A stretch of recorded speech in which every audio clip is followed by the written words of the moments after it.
Hello दोस्तों, कैसे आप लोग। जिसका इंतजार था, आज हम लोग जो है उस लेक्चर को लेकर के क्या चीज किए आपके सामने उपस्थित हो गया हूँ। 10th का जो है हम लोग, आप बहुत बार बता रहे थे कि सर क्या चीज कीजिए, हम लोग को जो है 10th का जो है फर्स्ट चैप्टर यानी कि 5वें चैप्टर के बारे में आप क्या चीज कीजिए बता दीजिए। ठीक, तो हम लोग आज लेकर के आए हैं अध्ययन 10 यानी कि एनसीईआरटी की जो हम लोग देखते हैं तो 10 के लिए आता है। ऐसे अगर आप आलोक के लिए देखिएगा तो फर्स्ट चैप्टर माना जाता है। अब इसमें हम लोग के सामने जो है क्या क्या चीज दिया हुआ है ये देखिए। सबसे पहले आपके सामने दिया हुआ है क्या चीज, प्रकाश के बारे में। इसमें जो है मेनली सबसे पहले किसके बारे में दिया हुआ है, प्रकाश के बारे में। आपको बहुत अच्छे से मालूम होगा कि प्रकाश जो है किसको कहा जाता है। उसके बाद जो दूसरा है क्या चीज है, परावर्तन के बारे में। और लास्ट जो हम लोग के पास क्या चीज है, अपवर्तन के बारे में। तो क्या चीज है प्रकाश, परावर्तन और अपवर्तन। तो ध्यान से देखिए, सबसे पहले हम लोग जानते हैं प्रकाश के बारे में। तो हाइगेंस जो है बताया था कि प्रकाश एक प्रकार क्या क्या चीज है, ठीक, तरंग है। ठीक, इस तरह से न्यूटन बताया था कि प्रकाश एक प्रकार की क्या चीज है, कण है। तो यानी बहुत सारा वैज्ञानिक जो है प्रकाश के बारे में क्या चीज क्या था, अलग अलग तरीका से बताया। जैसे हम लोग नॉर्मली बोलते हैं कि प्रकाश एक प्रकार की ऊर्जा है, प्रकाश विद्युत चुंबकीय तरंग है। आगे परावर्तन के बारे में हम लोग क्या समझते हैं, परावर्तन के बारे में नॉर्मली हम लोग जब एक बॉल को कहीं ड्रॉप करते हैं तो ड्रॉप करने के बाद वो बाउंस बैक होता है, यानी कि वहां टकराने के बाद क्या होता है, रिटर्न होता है या किसी दिशा में बॉल चला जाता है। उसी तरह से लाइट भी होता है। लाइट भी अगर कोई भी रिफ्लेक्टिंग सरफेस पे या कोई भी सरफेस पे अगर लाइट टकराता है तो टकराने के बाद वह क्या करता है, बाउंस बैक करेगा। ठीक, यानी कि या तो एब्जॉर्ब हो जाएगा या बाउंस बैक करेगा या क्या हो जाएगा, रिफ्रैक्शन हो जाएगा। ठीक, तो उस तरह से। फिर अपवर्तन में क्या होता है, अपवर्तन में तो ये प्रकाश कोई भी अगर मीडियम से इंसिडेंट होती है तो वह क्या होती है, जैसे ही रेडियल मीडियम से डेंसर मीडियम में अगर प्रकाश से मूव करता है तो वह क्या हो जाता है, नॉर्मल से क्या हो जाता है, डिफ्लेक्ट हो जाता है। यानी नॉर्मल से क्या हो जाता है, यानी कि सीधा सीधा अगर हिंदी में अगर समझने का प्रयास करेंगे तो हम लोग ये बोलेंगे कि प्रकाश जो है यानी क्या होता है, अपने पथ से विचलित हो जाता है, यानी कि नॉर्मल से दूर हो जाता है। कब, जब डेंसर में प्रवेश करता है तब। अब देखिए इसमें हम लोग के सामने जो है क्या क्या चीज दिया हुआ है, लाइन बाय लाइन हम लोग क्या चीज करेंगे, इसको डिस्कस करेंगे। जैसे कह रहा है कि इस संसार में हम चारों ओर अनेक प्रकार की वस्तु को देखते हैं। वाह, तो हम ये भी जानते हैं कि हम अपने आंख से जो भी चीज को देखते हैं, आंख से जो देखते हैं तो पहले प्रकाश क्या होती है, उस वस्तु पे टकराती है और टकराने के बाद प्रकाश हमारी आंखों तक आती है, तभी जाकर के हम क्या करते हैं, उस वस्तु को देख पाते हैं। ठीक, तो वही। तथा किसी अंधेरे कमरे में हम कुछ भी देखने में असमर्थ है, यानी कि अगर लाइट नहीं देगा तो अंधेरे में कोई भी वस्तु को आप देख नहीं सकते हैं। कारण कि कमरे को प्रकाशित करने पर, जब कमरे को आप प्रकाशित कीजिएगा तो दिखाई देने लगती है। कह रहा है कि वह क्या है जो वस्तु को दृश्य बना देता है। आपको बताना है कि वह क्या चीज है, प्रकाश है जो वस्तु को क्या चीज करता है, दृश्य बना देता है। आगे कह रहा है दिन के समय सूर्य का प्रकाश वस्तु को देखने में हमारी सहायता करती है, ये बात तो आपको भी मालूम है। आगे कह रहा है कि कोई वस्तु उस पर पड़ने पर वाले प्रकाश को परावर्तित करती है। पहले उस वस्तु से टकराती है, टकराने के बाद हमारे आंखों पर आती है, तभी जाकर के वस्तु क्या होता है, दिखाई देता है।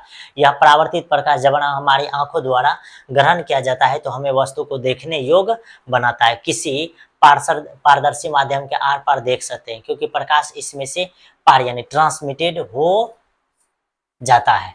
प्रकाश से के समृद्ध अनेक समान तथा अद्भुत घटनाएं हैं, जैसे दर्पण द्वारा प्रतिबिंब का बनना, अद्भुत घटनाएं ये सब है। आगे क्या चीज कर रहा है, ये सब ध्यान से देखिए, ये सब क्या चीज है, घटना है। कौन सा घटना, यानी कि दर्पण का, यानी दर्पणों द्वारा प्रतिबिंब का बनना। अगला है तारों का टिमटिमाना। आगे है इंद्रधनुष से सुंदर रंग। करा कि किसी माध्यम द्वारा प्रकाश को मोड़ना, किसी माध्यम द्वारा प्रकाश को क्या चीज, मोड़ना। ये सब इटीसी प्रकाश के गुणों का अध्ययन है, इसके अन्वेषण में हमारी सहायता करेगा।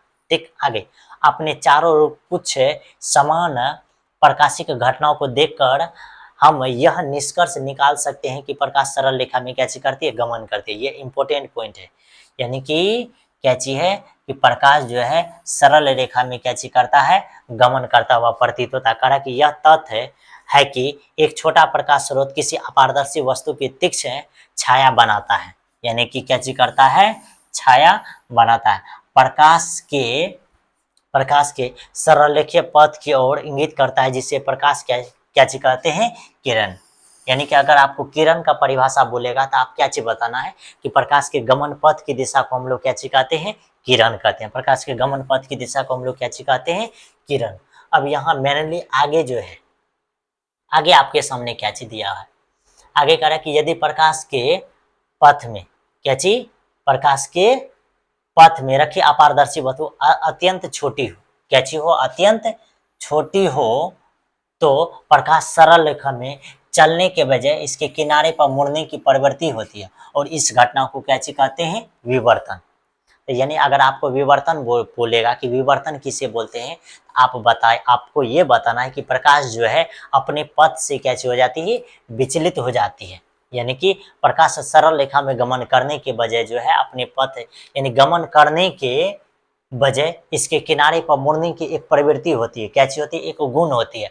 यही मुड़ने की गुण को ही क्या चीज बोलते हैं? विवर्तन कहते हैं। आगे कह रहा है कि तब वह प्रकाश की जिसमें सरल रेखीय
अब असल में वह कागज कैसे हो जाएगा, जल जाएगा, क्योंकि फोकस पे जब कागज को रखेंगे तो वह कागज कैसे हो जाएगा, जल जाएगा। जैसे यहाँ देखिए करके सर्वप्रथम कागज सुलगना प्रारंभ करता है, यानी कागज सुलगना कैसे करेगा, प्रारंभ करेगा, कब, जब फोकस पे रहेगा तब, और धुआं उठने लगता है, अंततः यह आग भी पकड़ सकता है। जब फोकस पे रहेगा तो क्या होगा, आग भी पकड़ सकता है। करा कि यह क्यों जलता है, सूर्य के आने वाले प्रकाश दर्पण के द्वारा एक तीक्ष्ण चमकदार बिंदु के रूप में अभिकेंद्रित होता है। वास्तव में कागज की शीट पर प्रकाश का यह बिंदु सूर्य का प्रतिबिंब बनाता है, यानी सूर्य का क्या चीज बनाता है, प्रतिबिंब बनाता है। ये जो जलने का मुख्य रीजन है, प्रतिबिंब बनाता है, यानी कि सूर्य के प्रकाश के एक बिंदु पर क्या चीज करता है, अभिसरित करेगा। एक बिंदु पर जैसे अभिसरित करेगा तो यानी कि जलनशील महसूस होगा, जैसे जलनशील महसूस होगा तो यानी कि वह क्या होने लगेगा,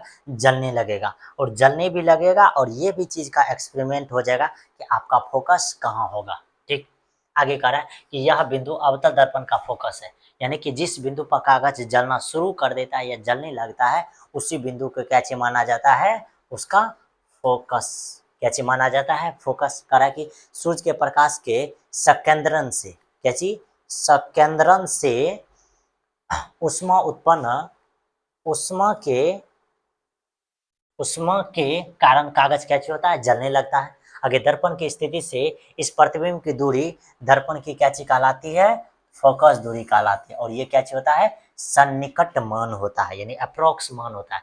कह रहा है कि इसका किरण आरेख यहाँ खींचा गया है, ये अवतल दर्पण के लिए भी अवतल दर्पण के लिए भी खींचा गया और उत्तल दर्पण के लिए। वस्तु जब अनंत पे है तो इस तरह से क्या हो रहा है, एक बिंदु पर प्रकाश क्या हो रहा है, अभिसरित हो रहा है। जिस बिंदु पर अभिसरित हो रहा है उसी बिंदु को क्या माना जाता है, फोकस। और ध्रुव से फोकस तक के बीच के दूरी को फोकस दूरी मानते हैं। ठीक, आगे देखिए, आगे इसमें क्या चीज दिया हुआ है।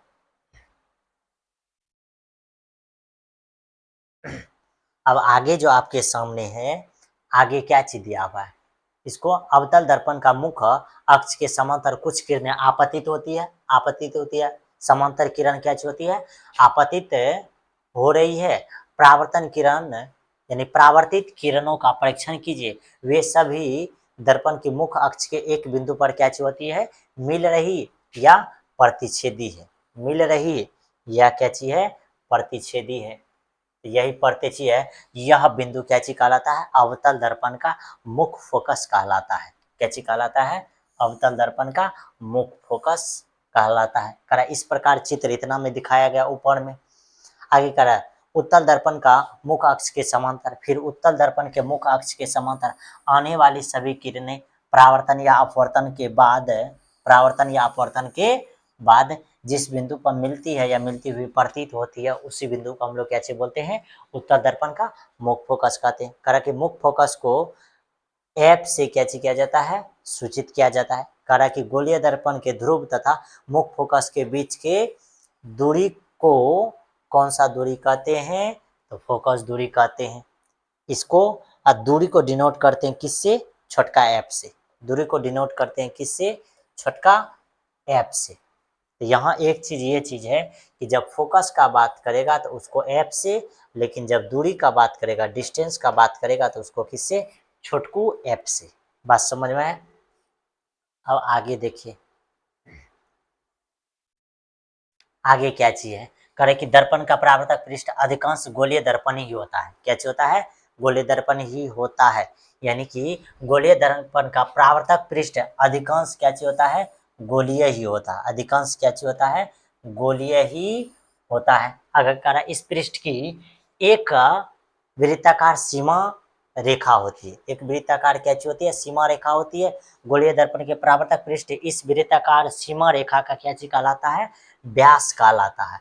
और इसी को हम लोग बोलते हैं क्या चीज, दर्पण का द्वारक, यानी अपर्चर, APRTURE, अपर्चर कहलाता है।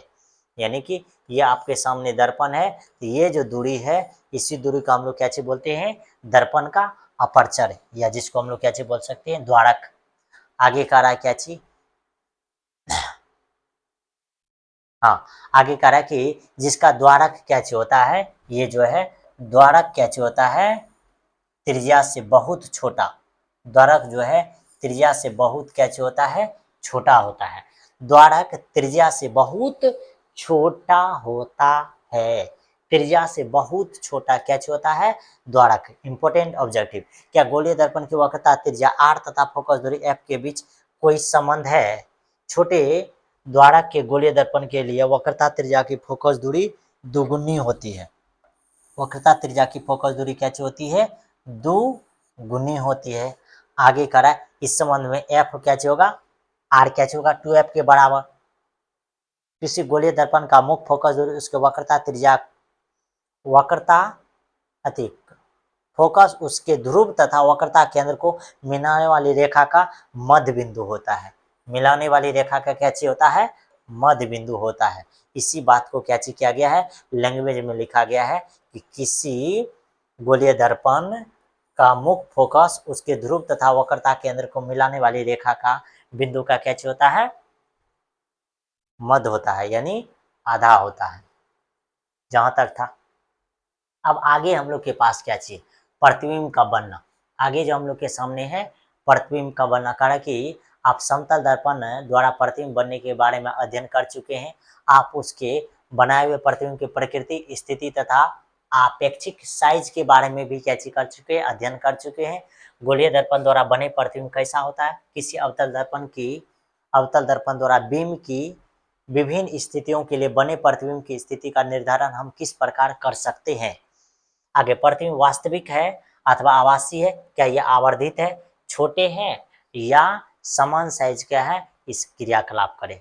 आपको मालूम होगा कि जब भी हम लोग गोलीय दर्पण में प्रतिबिंब बनाते हैं तो गोलीय दर्पण में जो प्रतिबिंब बनता है तो कितने स्थिति में बनता है, तो 6 स्थिति में बनता है। यानी कि अवतल दर्पण की फोकस दूरी ज्ञात करने की ये सीख चुके हैं। फिर ये क्रियाकलाप में उतना ज़्यादा इम्पोर्टेंट नहीं है। कह है कि चमकदार बिंदु वास्तव में सूर्य का प्रतिबिंब यह अत्यंत छोटा, वास्तविक तथा उल्टा है। दर्पण के इस प्रतिबिंब की दूरी माप कर अवतल दर्पण की लगभग फोकस दूरी को क्या किया जा सकता है, ज्ञात किया जा सकता है। ठीक, इसमें फिर उतना ज़्यादा इम्पोर्टेंट चीज नहीं दिया हुआ है।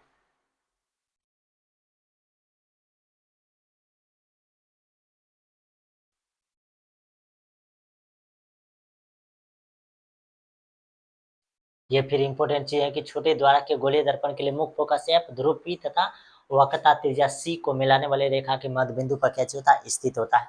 ये इम्पोर्टेंट चीज है। ठीक, फिर आगे जो है इसमें इम्पोर्टेंट नहीं है। ठीक, हाँ, फिर इसमें भी उतना ज़्यादा इम्पोर्टेंट नहीं है, लेकिन करा प्रतिबिंब वास्तविक बिंब की कुछ दूरी स्थित के लिए यह आभासी होता है तथा बिंदु की स्थिति के अनुसार ही प्रतिबिंब का आवर्धित छोटा या समान साइज का होता है। इस परीक्षण को यानी कि आगे इसमें बताया जा रहा। अब देखिए ये टेबल जो है ये बहुत ज़्यादा इम्पोर्टेंट है। ये टेबल क्या चीज़ है, बहुत ज़्यादा इम्पोर्टेंट है। क्या चीज़ है कि जब हम लोग अवतल दर्पण के बारे में अगर बोलेंगे, किसके बारे में, कि किसी अवतल दर्पण द्वारा प्रतिबिंब की स्थिति का, अवतल दर्पण में जब वस्तु कहाँ रहेगा, अनंत पे, तो उसका प्रतिबिंब बनेगा फोकस पे, लेकिन प्रतिबिंब का साइज जो है अत्यधिक छोटा होगा, यानी बिंदु साइज का होगा। करा कि प्रतिबिंब की प्रकृति क्या चीज होगी, प्रतिबिंब कैसा बनेगा, तो वास्तविक एवं क्या चीज बनेगा, उल्टा बनेगा। कब, जब वस्तु अनंतता पे रहेगा तब। आगे क्या चीज बताया जा रहा है कि जब वस्तु सी के परे रहेगा, यानी अनंत और सी के बीच में रहेगा, तो उसका प्रतिबिंब एफ तथा सी के बीच में बनेगा, छोटा बनेगा, वास्तविक तथा उल्टा बनेगा। किसमें, अवतल दर्पण में। आगे जब वस्तु सी पर होगा, एट सी पे, तो उसका प्रतिबिंब भी सी पे बनेगा, लेकिन समान साइज का बनेगा, वास्तविक तथा उल्टा बनेगा हर चीज में। फिर जब वस्तु जो है अवतल दर्पण में वक्रता केंद्र और फोकस के बीच में रहेगा, इसका प्रतिबिंब जो बनेगा सी के परे, यानी कहने का मतलब क्या चीज, कि वक्रता केंद्र और अनंत के बीच में बनेगा, विवर्धित बनेगा, यानी बड़ा बनेगा, एक जगह बड़ा बनेगा, वास्तविक तथा उल्टा बनेगा। बस बड़ा बनेगा कब, जब वक्रता केंद्र और फोकस के बीच में वस्तु रहेगा, तो सी के परे बनेगा, यानी कि कहने का मतलब क्या हुआ, वक्रता केंद्र और अनंत के बीच में और बहुत बड़ा बनता है।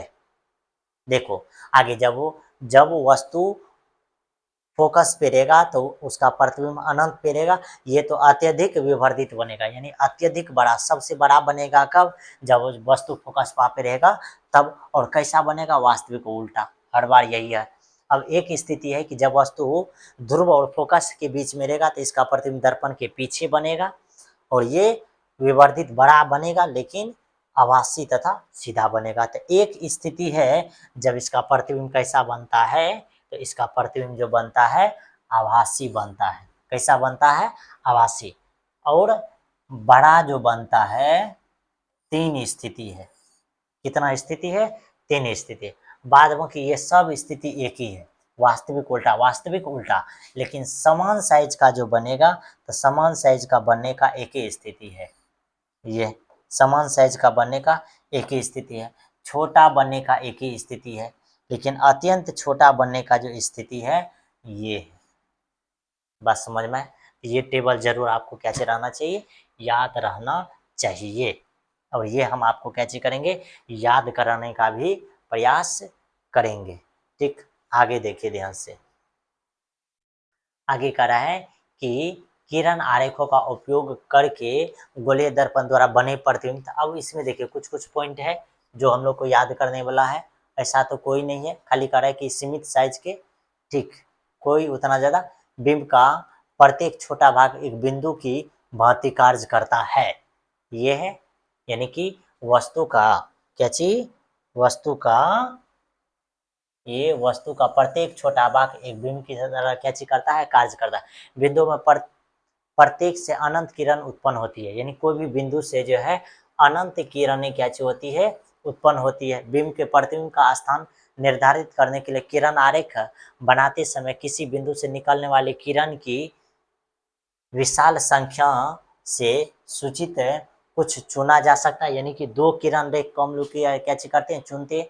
आगे, दो किरणों का विचार करना अत्यधिक सुविधाजनक है। ये किरण ऐसे हो कि दर्पण से परावर्तन के पश्चात उसकी दिशा को क्या किया जा सकता है, जानना आसान है। आगे, कम से कम दो परावर्तित किरण, प्रतिबिंब बनाने के लिए कम से कम कितना, दो किरण प्रतिच्छेद से किसी बिंदु के लिए क्या किया जाता है, स्थिति की जा सकती है। प्रतिबिंब के स्थान पर निर्धारण के लिए निम्न में से किन्हीं दो किरणों पर विचार किया जा सकता है।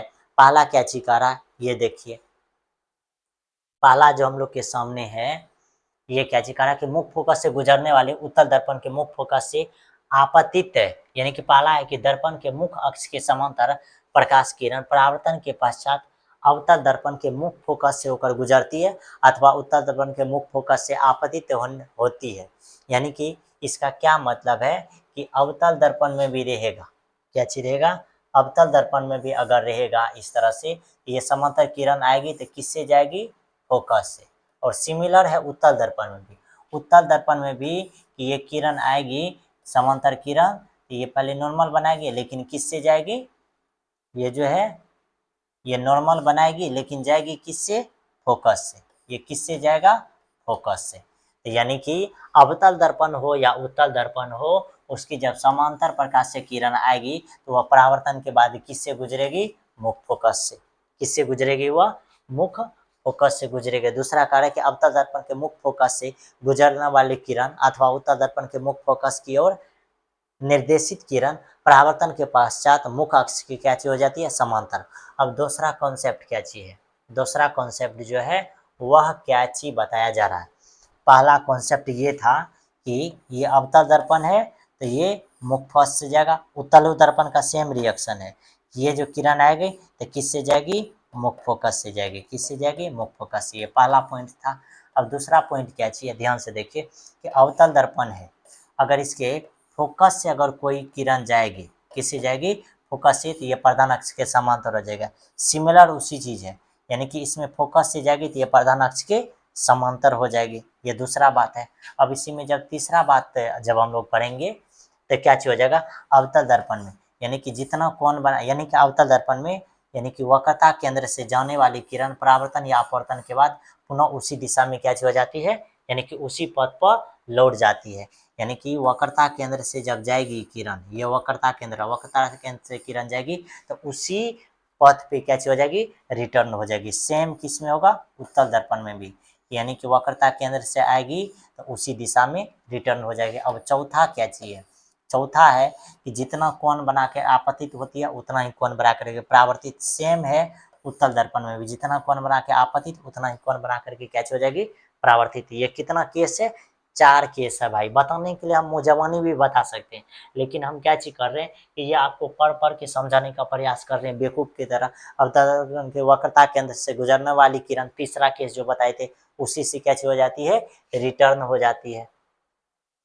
आगे दर्पण के वक्रता केंद्र की ओर निर्देश कर पश्चात उसी पे रिटर्न हो जाती है। ठीक।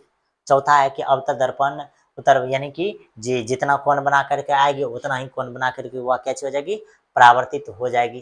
ठीक, वही है। ये सब नियम का क्या चीज करता है, पालन। आगे अवतल दर्पण द्वारा प्रतिबिंब। अब अवतल दर्पण में जो प्रतिबिंब बनता है, ये चौथा केस है, जितना कोण बना करके आएगी उतना ही कोण बना करके वापस रिटर्न हो जाएगा। अब इसमें जो प्रतिबिंब बनेगा तो किस तरह का प्रतिबिंब बनेगा, ये चीज आपको क्या चीज करना है, देखना है। तो अब इसमें देखिए प्रतिबिंब बनने के लिए केस दिया हुआ है। पहला केस है कि जब कोई प्रकाश की किरण प्रधान अक्ष के समांतर आएगी तो वह परावर्तन के बाद मुख्य फोकस से होकर गुजरेगा, यानी कि पहला प्रतिबिंब कहाँ बनेगा, मुख्य फोकस पे। अब दूसरा जो प्रतिबिंब बनेगा तो पहले बार में प्रतिबिंब वस्तु कहाँ रहता है, अनंत पे। दूसरा बार में वस्तु जो है अनंत और वक्रता केंद्र के बीच में, तो इसका प्रतिबिंब बनेगा वक्रता केंद्र और फोकस के बीच में। ये जो आपको दिख रहा है ये इसका प्रतिबिंब है, ये क्या चाहिए, इसका प्रतिबिंब है। फिर तीसरा केस में है कि वस्तु कहाँ है, वक्रता केंद्र पे। जब वस्तु वक्रता केंद्र पे रहेगा तो इसका प्रतिबिंब भी कहाँ बनेगा, वक्रता केंद्र पे ही बनेगा। अब चौथा केस जो है क्या चाहिए, जब वस्तु, हाँ, अब वक्रता केंद्र से अंदर आ गया, यानी कि वक्रता केंद्र और फोकस के बीच में जब वस्तु रहेगा तो इसका प्रतिबिंब कहाँ बनेगा, अनंत और वक्रता केंद्र के बीच में बनेगा। अब जो है पांचवा जो है क्या चाहिए, जब वस्तु फोकस पे आ जाएगा तो इसका प्रतिबिंब कहाँ चल जाएगा, अनंत पे। इसमें इसका स्पीड हाई हो जाता है। आगे क्या चाहिए, अगला केस जो है, अगला केस में क्या बताया जा रहा है, अगला केस में जब वस्तु जो है फोकस और ध्रुव के बीच में आ जाएगा तो इसका प्रतिबिंब जो है काल्पनिक बनेगा दर्पण के पीछे, ध्रुव और अनंत के बीच में बनेगा। तो ये कितना केस है, 6 केस है। कितना केस आपके सामने, 6 केस है। पहला अवतल दर्पण का उपयोग, क्या चीज है, अवतल दर्पण का उपयोग। अब इसका क्या उपयोग है ये समझने का प्रयास कीजिए। कह रहे कि अवतल दर्पण का उपयोग जो है, किसका, अवतल दर्पण का उपयोग टॉर्च, सर्च लाइट, वाहनों के अग्रदीप में, यानी कि हेडलाइट में, क्या चीज, हेडलाइट्स में प्रकाश का शक्ति वाली समांतर पुंज प्राप्त करने के लिए किया जाता है। इसके चेहरे का बड़ा प्रतिबिंब देखने के लिए, यानी दाढ़ी बनाने में आपको अगर पूछेगा किस दर्पण का उपयोग करते हैं तो अवतल दर्पण का उपयोग करते हैं। सेविंग में यानी दाढ़ी बनाने में, सेविंग करने में किसका, अवतल दर्पण का उपयोग करते हैं। करा दांत विशेष, यानी दांत के डॉक्टर भी जो उपयोग करता है दांत को चेक करने में, कौन सा दर्पण, अवतल दर्पण का उपयोग। मरीजों को यही, मरीजों का दांतों का बड़ा प्रतिबिंब देख करके इलाज करने में। आगे करा सौर भट्टी में भी किसका उपयोग करते हैं, तो अवतल दर्पण का उपयोग करते हैं। तो ये था इसका क्या चीज, उपयोग किसका, अवतल दर्पण का। पहला देखिए टॉर्च में, सर्च लाइट में, गाड़ी के अग्रदीप में, यानी कि आगे में जो लाइट रहता है ना, हेडलाइट में करते हैं। आगे प्रकाश का शक्ति, यानी कि एक जगह केंद्रित करने के लिए, चेहरे का बड़ा प्रतिबिंब देखने के लिए भी अवतल दर्पण का उपयोग, शेविंग करने के लिए अवतल दर्पण का उपयोग, डॉक्टर सब कान नाक का इलाज करने के लिए जो डॉक्टर यूज करता है। ठीक, आगे क्या चाहिए, सौर भट्टी में। तो ये सब चीज में किसका उपयोग होता है, तो अवतल दर्पण का उपयोग होता है। आगे हम लोग के सामने है उत्तल दर्पण। आगे हम लोग के सामने क्या चीज है, उत्तल दर्पण। करा उत्तल दर्पण का प्रतिबिंब, तो उत्तल दर्पण में जो है 2 जगह पे प्रतिबिंब बनता है। कितने जगह पे प्रतिबिंब बनता है, तो 2 जगहों पे प्रतिबिंब बनेगा। कितना जगह पे, 2 जगह पे। अब इसमें 2 जगह पे प्रतिबिंब बनने का क्या चाहिए, तो पहला जब वस्तु रहेगा अनंत पे तो प्रतिबिंब बनेगा फोकस पे। अब दूसरा केस क्या चाहिए कि जब वस्तु रहेगा अनंत और ध्रुव के बीच में तब प्रतिबिंब बनेगा कहाँ, फोकस और ध्रुव के बीच में। अब क्या चाहिए, इसमें जो प्रतिबिंब बनता है उत्तल दर्पण में, हमेशा प्रतिबिंब कैसा बनता है, तो काल्पनिक प्रतिबिंब बनता है। कैसा प्रतिबिंब बनता है, काल्पनिक। इसका 2 गो केस है। पहला जब वस्तु यानी बिंब की स्थिति अनंत पे रहेगी तो प्रतिबिंब बनेगा फोकस पे यानी दर्पण के पीछे आगे। अत्यधिक छोटा यानी बिंदु साइज का बनेगा, ये कैसा बनेगा, आभासी और सीधा यानी काल्पनिक बनेगा। आगे जब वस्तु अनंत और दर्पण के ध्रुव के बीच में रहेगा तो इसका प्रतिबिंब जो है ध्रुव तथा फोकस के बीच में यानी दर्पण के पीछे, दोनों बार प्रतिबिंब कहाँ बनेगा, दर्पण के पीछे, लेकिन छोटा बनेगा, आभासी तथा क्या बनेगा, सीधा। तो इसमें आपको क्या याद रखने वाला चीज है कि उत्तल दर्पण में प्रतिबिंब हमेशा दर्पण के पीछे ही बनता है, लेकिन अवतल दर्पण में एक ही स्थिति पे दर्पण के पीछे बनता है और कोई स्थिति नहीं है जिसमें प्रतिबिंब दर्पण के कहाँ बनता है, पीछे बनता है। ठीक,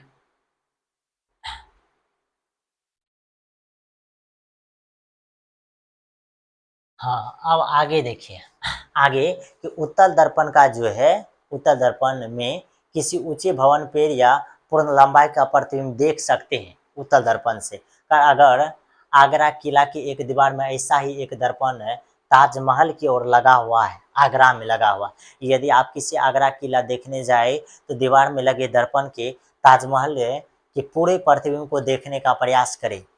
मकबरे को स्पष्ट देखने के लिए, क्या चीज, मकबरे को स्पष्ट देखने के लिए आपको दीवार से सटी हुई छत या उचित स्थान पर खड़ा होना चाहिए, यानी कि पूरा अगर देखिएगा। आगे उत्तल दर्पण का उपयोग, अब उत्तल दर्पण का जो उपयोग होता है ये क्या क्या चीज है, सबसे बड़का है इसका उपयोग कि उत्तल दर्पण का जो उपयोग होता है गाड़ी के साइड मिरर के रूप में, यानी कि गाड़ी को जो पीछे वाला गाड़ी को हम लोग देखते हैं, यहाँ जो आईना रहता है वह कौन सा आईना रहता है, साइड मिरर, क्या चीज रहता है, साइड मिरर, यानी कि पीछे वाले वाहन को हम लोग क्या चीज करते हैं, उसमें देखते हैं। तो अगर आपको बोलेगा कि गाड़ी के साइड में साइड मिरर के रूप में जो आईना लगा हुआ रहता है वह कौन सा आईना रहता है, तो उत्तल दर्पण का आईना रहता है।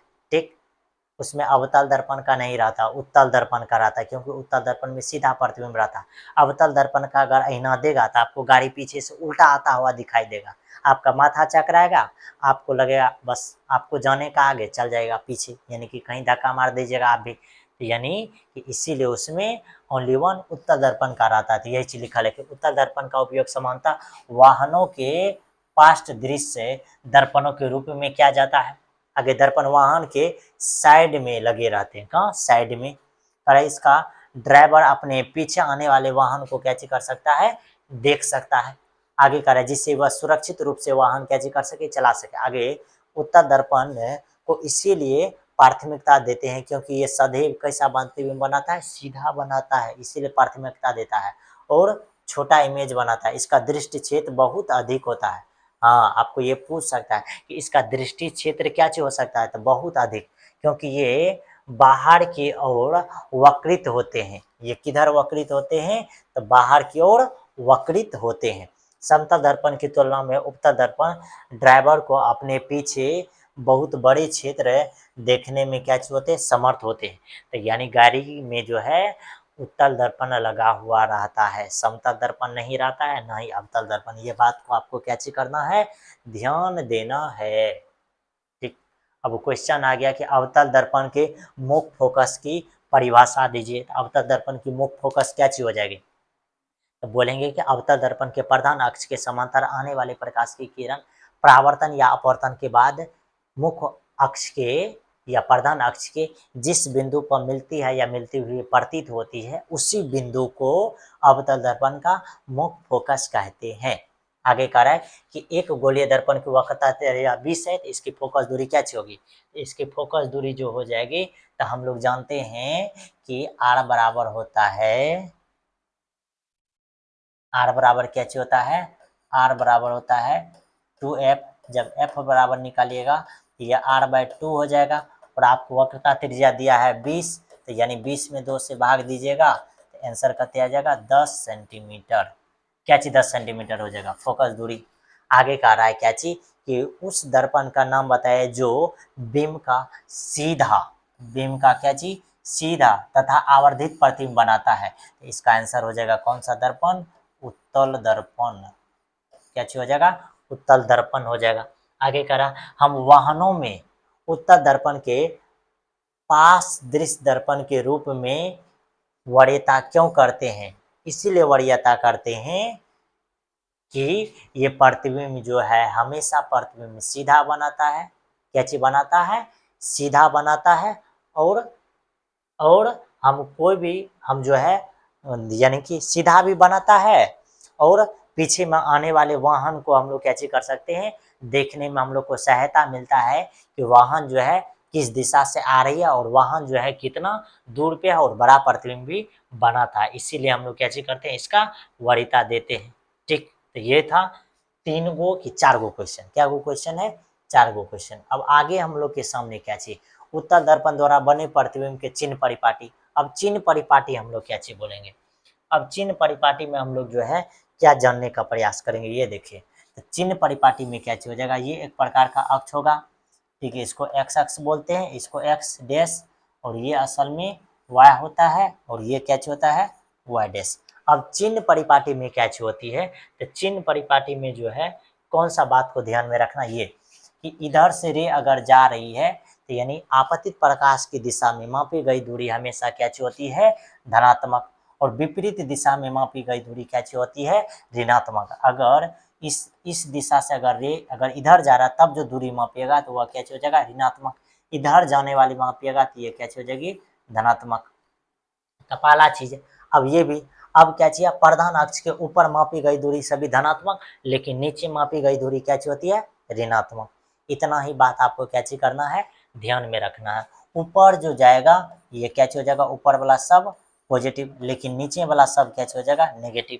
यही चीज लिखा हुआ है कि बिंब सदैव बाईं ओर। अब ये भी चीज दिखाई देगा कि यानी वस्तु जो है हमेशा किधर से जाती है, बाईं ओर से जाती है, ये बाईं ओर से प्रतिबिंब जाती है। ठीक, यानी कि बिंदु सदैव कहाँ से, बाईं ओर रखा जाता है, यानी कि वस्तु या कोई भी प्रतिबिंब यानी कि कोई भी वस्तु या बिंब है वह कहाँ रखा जाता है, बाईं ओर हमेशा। इसका अर्थ यह है कि दर्पण का बिंब प्रकाश के बाईं ओर से क्या चीज होती है, आपतित होती है, यानी बाईं ओर से आपतित होगा। आगे क्या चीज है, दूसरा केस, ये पहला केस था, दूसरा, मुख्य अक्ष के समांतर सभी दूरियां दर्पण के किससे मापी जाती है, तो ये ध्रुव से मापी जाती है, किससे मापी जाती है, ध्रुव से। अगर आपको बोलेगा कि दर्पण का जो प्रतिबिंब मापना है किससे मापते हैं, तो ध्रुव से। आपको क्या चीज करना है, पोल पे चढ़ जाना है और उस जगह से आपको क्या चीज करना है, उसका दूरी मापना है। ऐसा नहीं कि लाइन वाला पोल पे चढ़ जाइएगा, लाइन वाला पोलवा पे चढ़ जाइएगा तो लाइन वाला पोलवा क्या हो जाएगा, आपके ऊपर चढ़ जाएगा, आपके ऊपर चढ़ेगा तो आप बर्दाश्त नहीं कर पाइएगा, सीधे यमराज के बाप से मिल जाइएगा। तो उस वाले पोल पे नहीं चढ़ना है, दर्पण के पोल पे चढ़ करके नापना है। ठीक, यानी कि इसमें जो दूरी मापा जाता है सभी दूरियां दर्पण के किससे मापा जाता है, ध्रुव से मापी जाती है। आगे कह रहा है कि मूल बिंदु के बाईं ओर, दाईं ओर, इधर दाईं ओर की दूरी धनात्मक होती है। ठीक, यानी कि क्या होती है, धनात्मक, जबकि मूल बिंदु के बाईं ओर की दूरी क्या होती है, ऋणात्मक। बाईं ओर की दूरी क्या होती है, ऋणात्मक। फिर आगे बोलेंगे कि मूल यानी कि ध्रुव के ऊपर मापी गई सभी दूरी धनात्मक होती है, लेकिन नीचे मापी गई सभी दूरी क्या होती है, ऋणात्मक होती है। तो यही है आपका क्या चीज, दर्पण का चिन्ह परिपाटी। यानी कि अब चिन्ह परिपाटी के बारे में अगर आप बोलिएगा तो क्या बोलिएगा कि कभी कभी दूरी जो होता है दर्पण से बहुत बड़ा होता है, तो कभी कभी दर्पण से बहुत छोटा होता है। इस स्थिति में जो है हम लोग एक परिपाटी की आवश्यकता होती है, इसी परिपाटी को हम लोग क्या चीज बोलते हैं, चिन्ह परिपाटी बोलते हैं। इसमें कोई दिक्कत की बात नहीं है। अब आगे देखिए, अब यही है, देखिए, आपतित प्रकाश की दिशा में जो दूरी मापिएगा तो वह धनात्मक होगा, लेकिन जब विपरीत दिशा में मापिएगा तो वह ऋणात्मक होगा। लेकिन फिर जब प्रकाश के ऊपर मापिएगा तो वह धनात्मक होगा, लेकिन जब नीचे मापिएगा तो क्या होगा, ऋणात्मक होगा। और यही चीज है क्या चीज, चिन्ह परिपाटी। मुख्य अक्ष के लंबवत ऊपर धनात्मक होती है, लेकिन मुख्य अक्ष के नीचे लंबवत क्या चीज होती है, ऋणात्मक होती है। यही है आपका क्या चीज, चिन्ह परिपाटी। आगे कह रहा है कि दर्पण सूत्र तथा आवर्धन। अब दर्पण सूत्र क्या चीज होता है, तो 1/v + 1/u बराबर 1/f, यही होता है आपका क्या चीज, दर्पण सूत्र। अब जब आवर्धन पूछेगा तो m बराबर क्या चीज होता है, -v/, क्या चीज, u, या इसी को लिखते हैं तो h2 बटे कते होता है h1। ये आपका क्या चीज हो गया, आवर्धन। क्या चीज हो गया, आवर्धन। यहाँ लिखल है दर्पण के इसके ध्रुव के बिंदु की बिंब दूरी u कहलाती है तथा दर्पण के ध्रुव से प्रतिबिंब की दूरी v कहलाती है। और आपको पहले ही ज्ञात है कि दर्पण के मुख्य अक्ष की दूरी फोकस दूरी f कहलाती है। इन तीनों राशियों के बीच एक संबंध दर्शाई जाती है और इसी सूत्र को हम लोग क्या चीज बोलते हैं, दर्पण सूत्र कहते हैं। ठीक, इसके संबंध के लिए ये यूवीएफ में संबंध। फिर आवर्धन के बारे में, तो आवर्धन किसको बोलेंगे, प्रतिबिंब की ऊंचाई और वस्तु की ऊंचाई का अनुपात को हम लोग क्या चीज बोलते हैं, आवर्धन। यानी गोलीय दर्पण द्वारा उत्पन्न आवर्धन अपेक्षिक विस्तार है कि ये, ठीक, आगे कोई प्रतिबिंब की अपेक्षा कितना गुना आवर्धित है, यही चीज को दर्शाता है। यानी कि प्रतिबिंब जो है कितना अपेक्षा आवर्धित है, यानी कि कितना गुना बड़ा है, यही चीज क्या चीज करता है, आपको दर्शाता है। तो इसमें क्या चीज होगा, प्रतिबिंब की ऊंचाई और बिंब के ऊंचाई का अनुपात को क्या चीज बोलते हैं, आवर्धन। अब इसी चीज को जब आप यानी कि उसके दूरी में लेकर के जाइएगा तो ये क्या चीज हो जाएगा, बी बटे यू, और दर्पण में होता है माइनस बी बटे यू आवर्धन के लिए। और इसको डिनोट करते हैं स्मॉल एम से, किससे डिनोट करते हैं, स्मॉल एम से। अब इसमें उतना ज्यादा इंपॉर्टेंट नहीं है।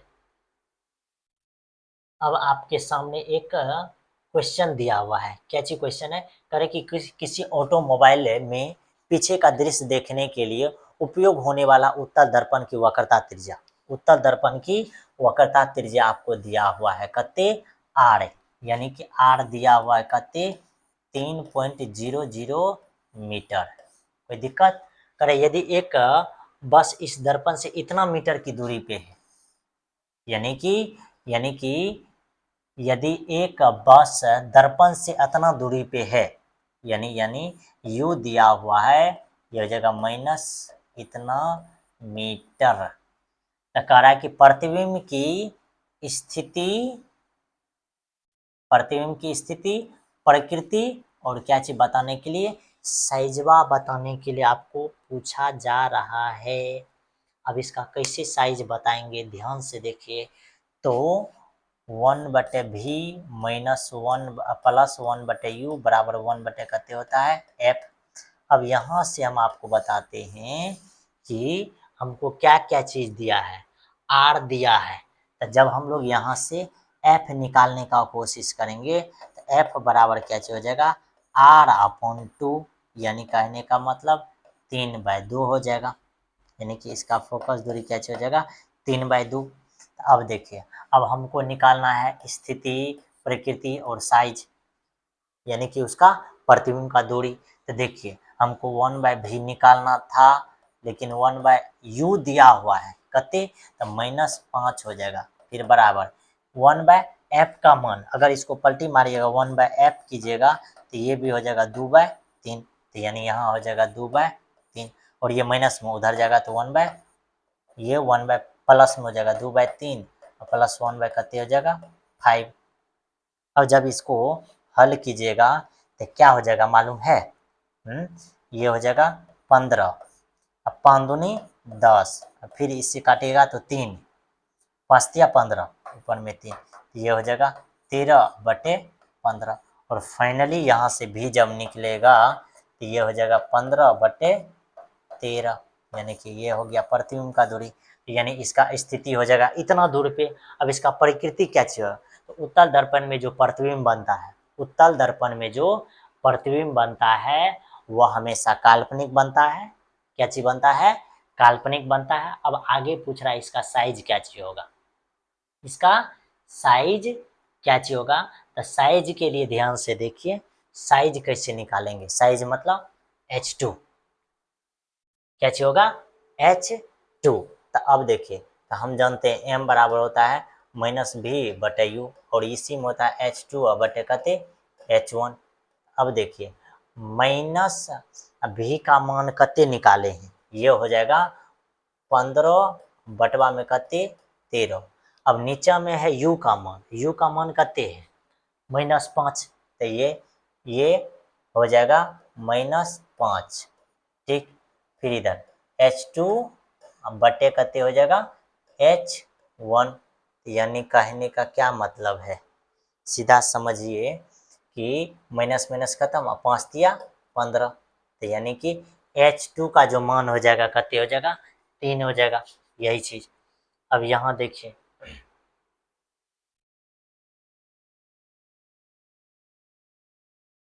ठीक है, इतना ही चीज इसमें क्या चीज है, निकाला गया होगा इस क्वेश्चन में।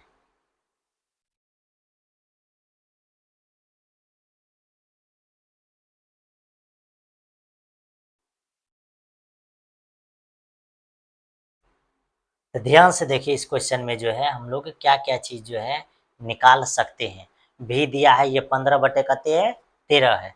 नॉर्मली अगर इसको डिवाइडेड कीजिएगा तो ये डिवाइडेड करने के बाद कते हो जाएगा, आपको कितना निकाला है, ठीक है।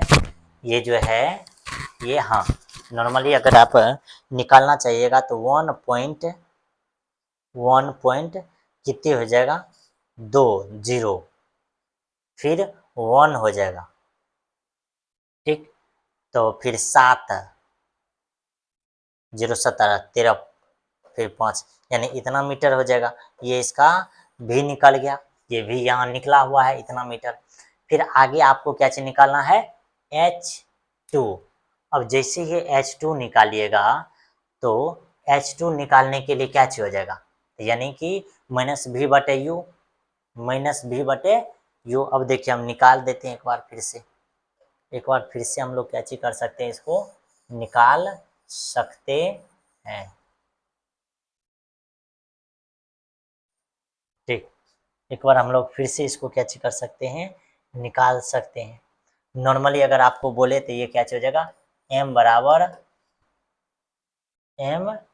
बराबर हो जाएगा कते -v/u, और इसी को लिखेंगे तो ये H2 बटे कते हो जाएगा H1 और माइनस v का मान आपके सामने कितना निकला हुआ है, v का मान 1.15, फिर u का मान तो -5 आ जाएगा, फिर H2 अपॉन कते H1। आपको तो असल में क्या चाहिए, आपको तो असल में क्या चीज चाहिए यहाँ से, हैं, साइज ना चाहिए, यानी H2 चाहिए। H2, जब H2 आप निकालिएगा तो ये 5 दूना 10 और 5 तिया 15, यानी कहने का मतलब कहते कि 0.23 ये H2 बटे कते हो गया H1। इसका जब H2 निकालेंगे तो ये लगभग इतना निकल जाएगा, यानी कहने का मतलब इसका आवर्धन जो हो जाएगा ये इतना निकलेगा। तो इसका प्रतिबिंब आभास यानी सीधा बनेगा, साइज प्रतिबिंब से इतना गुना है बड़ा। तो ये इस तरह से हम लोग क्या चीज कर सकते हैं, क्वेश्चन को सॉल्व कर सकते हैं। आगे जो हम लोग के पास है ये फिर 10.2 नंबर का क्वेश्चन। अब 10.2 का नोमरिकल क्या चीज है, 10.2 का जो नोमरिकल है ये कितना अच्छा नोमरिकल है, कह रहा है कि कोई इतना सेंटीमीटर साइज का बीम, यानी कि इसका साइज दिया हुआ है, ये क्या चीज है, बीम मतलब होता है वस्तु, यानी कहने का मतलब H1 दिया हुआ है 4.0 सेंटीमीटर, ठीक। कराए कि किसी इतना सेंटीमीटर फोकस दूरी के अवतल दर्पण, फोकस दूरी यानी F कितने दिया हुआ है, F है 15.0 सेंटीमीटर, फोकस दूरी के अवतल दर्पण के से इतना दूरी पर रखा है, यानी कि U क्या चीज दिया हुआ है, U दिया हुआ है, U जब भी लिखेंगे तो माइनस में लिखेंगे, किस में लिखेंगे, माइनस बार में, -2 इतना सेंटीमीटर हो जाएगा।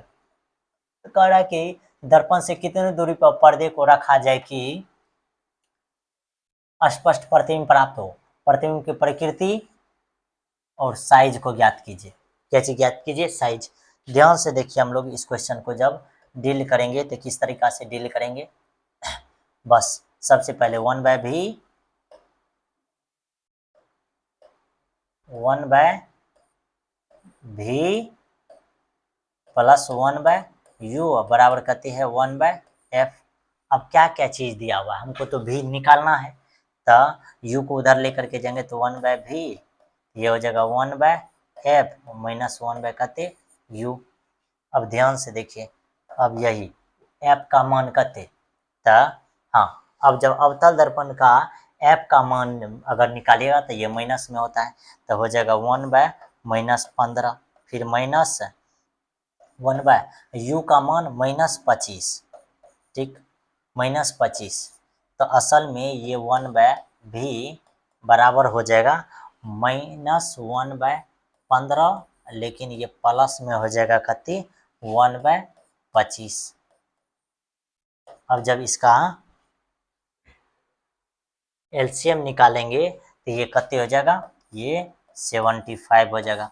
अब 15 बचे तो -5, अब 25 दिया तो 3, यानी कि इसका मान हो जाएगा कति -2/75, 1/v का मान। अब जब v का मान निकालोगे तो ये हो जाएगा -75/2, यानी कि फाइनल आंसर निकल जाएगा माइनस कति 2 तिया 6 और 2 सत्ते 14, यानी कि इतना सेंटीमीटर प्रतिबिंब का दूरी ये निकल गया।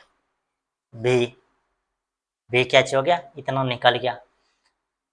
अब कह रहा है इसका साइज। अब जब इसका साइज का बात करेगा तो m बराबर हम लोग को मालूम है, m बराबर क्या होता है -v/u और h2/h1।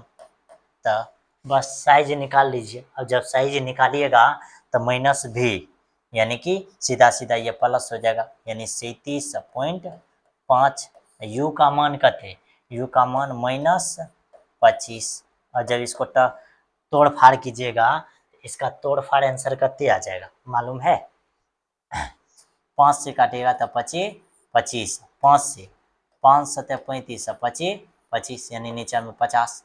अब 25 दूना 50, हाँ, अब 25 दिया 75, यानी सीधा सीधा इसका मान हो जाएगा कते 1.5, यानी -1.5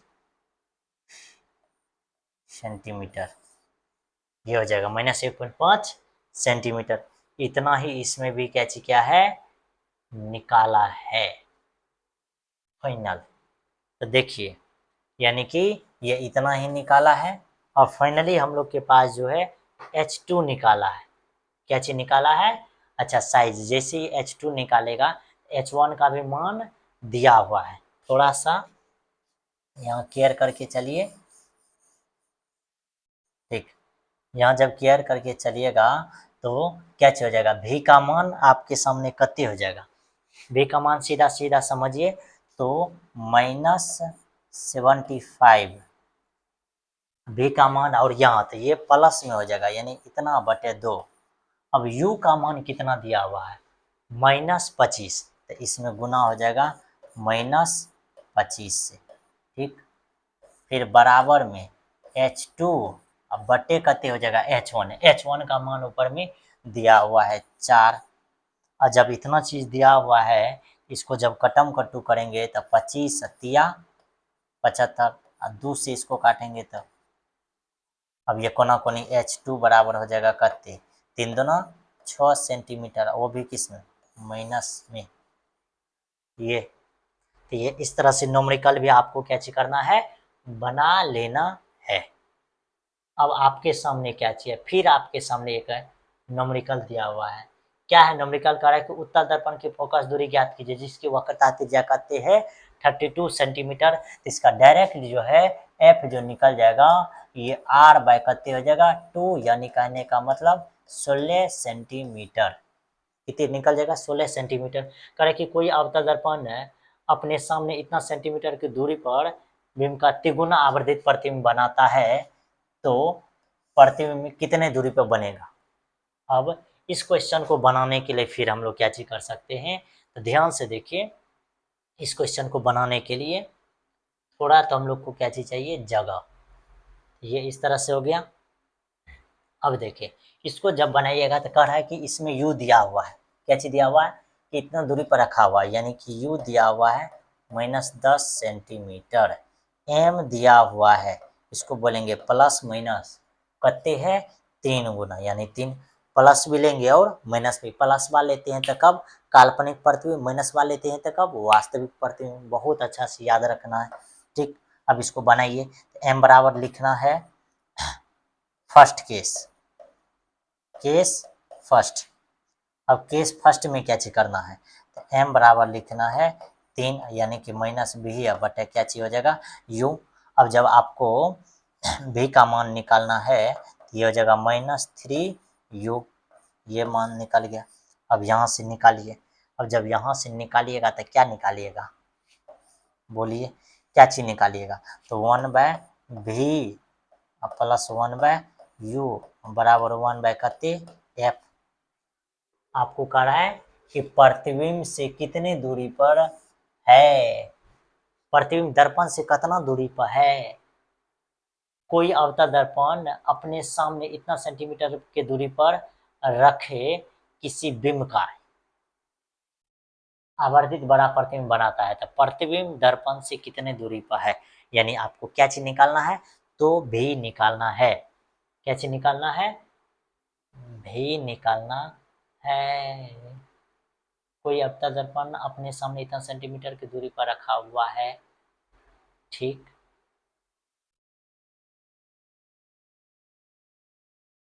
तो ध्यान से देखिए, आराम से निकल जाएगा,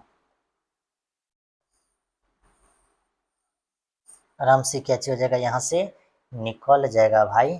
देखो तो आपको u दिया हुआ है, तो जैसे यहाँ से भी निकालोगे तो भी आपके सामने कते निकल जाएगा, भी निकल जाएगा कते माइनस, और u का मान माइनस में यानी कि प्लस कते निकल जाएगा 30 सेंटीमीटर, ठीक।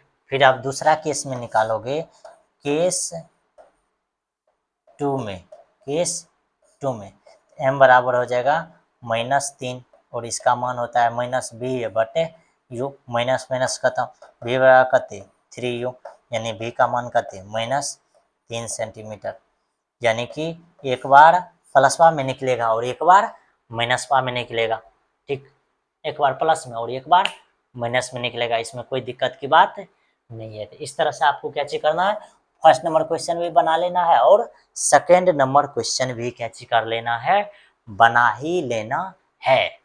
तो ये था आज का लेक्चर, मिलते हैं अगले लेक्चर में, ठीक। तब तक के लिए बाय बाय। आगे हम लोग जो पढ़ेंगे तो किसके बारे में पढ़ेंगे, परावर्तन के बारे में। किसके बारे में पढ़ेंगे, परावर्तन के बारे में। आज हम लोग जो पढ़े हैं, आज हम लोग किसके बारे में पढ़े हैं, ओनली वन अपवर्तन के बारे में। किसके बारे में पढ़े हैं, अपवर्तन के बारे में। अगले लेक्चर में जो हम लोग पढ़ेंगे तो किसके बारे में पढ़ेंगे, आज परावर्तन के बारे में पढ़े हैं, अगले लेक्चर में हम लोग पढ़ेंगे किसके बारे में, अपवर्तन के बारे में, ठीक। तो आप ध्यान रखिए, ठीक। इतना चीज हम लोग क्या चीज किए हैं, इसमें परावर्तन में पढ़े हैं। अगले लेक्चर में जो हम लोग पढ़ेंगे अपवर्तन के बारे में पढ़ेंगे। किसके बारे में पढ़ेंगे, अपवर्तन के बारे में। तो मिलते हैं अगले लेक्चर के लिए, तब तक के लिए बाय बाय, टेक केयर।